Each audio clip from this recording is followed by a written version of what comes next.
یا 45 نه چې 45 ولاړ شي 0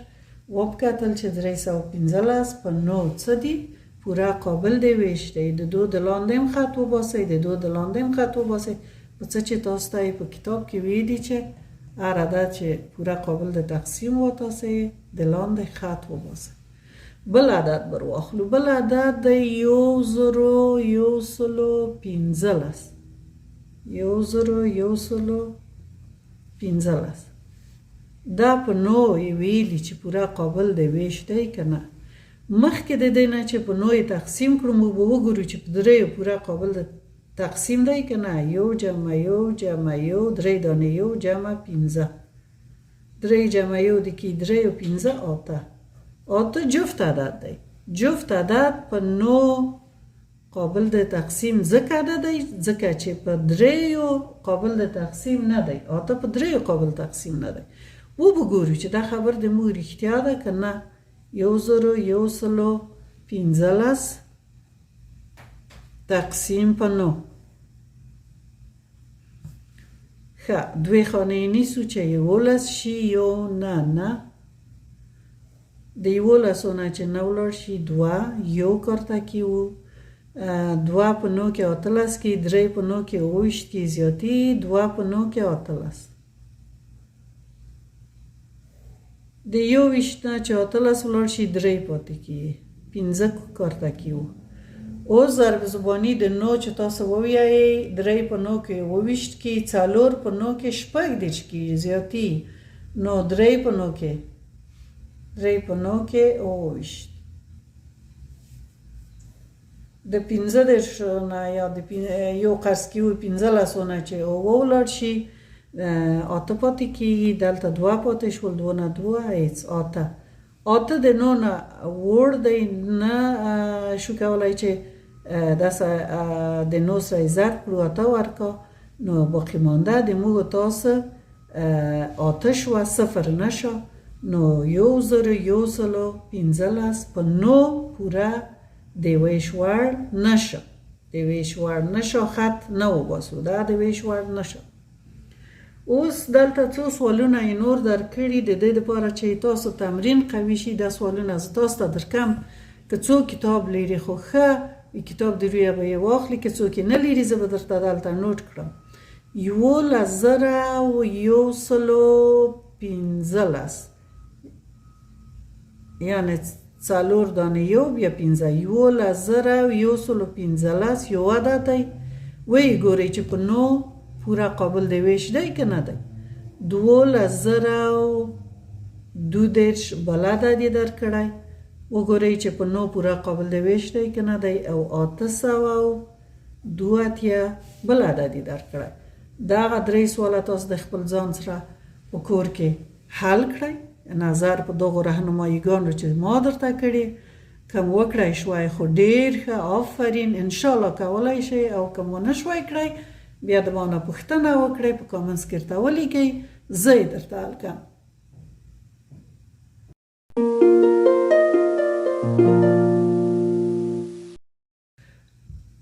بله موضوع د ننني درس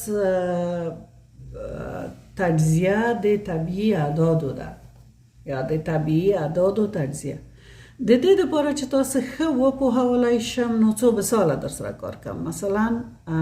مثال په توګه لومړی مثال موږ ولیرو د 18 عدد 40 عدد د 14 عدد د 11 عدد د دو ضربي اجزاو غواړو موږ پوره پیدا کړو 18 یعنی کوم اعداد موږ کولی شو ضرب کړو چې تاسو ته 18 درکړي موږ پوهیږو چې 2 ضرب په 9 کې 18 کیږي 2 ضرب په 9 کې 18 3 ضرب په 6 کې هم څو کیږي 18 کیږي 1 ضرب په 18 کې هم څو کیږي 18 کیږي او که 40 واخلو 40 4 ضرب په 6 کې مساوي کیږي په 40 2 ضرب په 12 کې 40. 1 ضرب په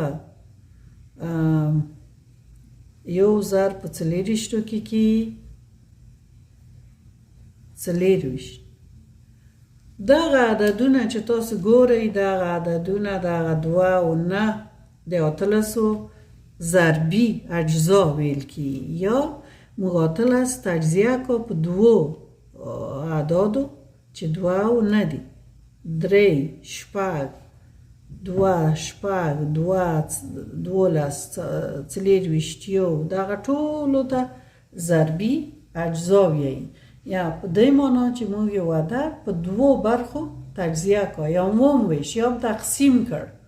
40 په 2 برخو تقسیم کړ. 4 ضرب شپږو 40 کی. مگر که موږ اوس 14 وغواړو پیدا کړو 14 ضرب په 1 مساوي کی په 14. بل هیڅ داسې عدد نشته چې تاسو په 2 برخو وویشئ یا تقسیم کړئ چې 14 تاسو ته درکړي، یعنی ضرب یې کوي چې 14 تاسو ته درکړي. صرف یو او په خپله 14. 11 ضرب په 1 مساوي دی په 11. یعنی 11 هم داسې یو عدد دی چې غیر د خپل نه او غیر د یوه نه بل کوم عدد نشته چې موږ یې ضرب کړو او 11 تاسو ته درکړي. یعنی 11 هم قابل د تجزیه په نورو اعدادو نه دی او 14 هم قابل د تجزیه په نورو اعدادو نه دی بغیر د خپل او د یوه نه. نو دلته موږ 2 رقم اعداد پیدا کړل. 2 رقم اعداد. لومړی اعدادم د مرکب اعدادو په نامه یادیږي. مرکب اعداد. مرکب اعداد هغه اعداد دي چې پرته له خپله عدده او یو په نورو اعدادو پوره د تقسیم یا ویش وړ وي. که موږ وغواړو د په سیټ کې په یوه سیټ کې وښیو، سیټ ته نوم ورکړو سی مساوي دی په د اعدادي د دورو نه شروع کیږي 4 شپږ 8 9 10 12 14 همداسې تر راځه چې تاسو وکولای شئ ولیکئ. او دوام ګروپ اعداد، دغه ګروپ اعداد د اولیه اعدادو په نامه یادیږي. اولیه اعداد. اولیه اعداد هغه اعداد دي چې پرته له خپل عدد او یو په بل عدد پوره د ویش یا تقسیم وړ نه وي. که موږ سیټ د 2 اعدادو سیټ په پی وښیو، پی مساوي دی په د 2 نه پیل کیږي 2 3 5 اووه پس د اووه نه به ونیسو 11 14 15 19 همداسې تر وخته چې تاسو وکړای شول پیدا یې کړئ او ویې لیکئ. ډیرو ګرانو زده کوونکو دا و د تاسو نننی درس. خدای دې وکړه چې ښه زده شوی وي. د ځان سره یې تکرار کړئ، څو ځله یې وګورئ او د خپلو ډور همصنفانو ملګرو سره شریک کړئ او خپل چینل هم سبسکرایب کړئ، خپل چینل هم پیدا کړئ چې ټول درسونه منظم وګورئ. الله مو مل شه. ښه وخت.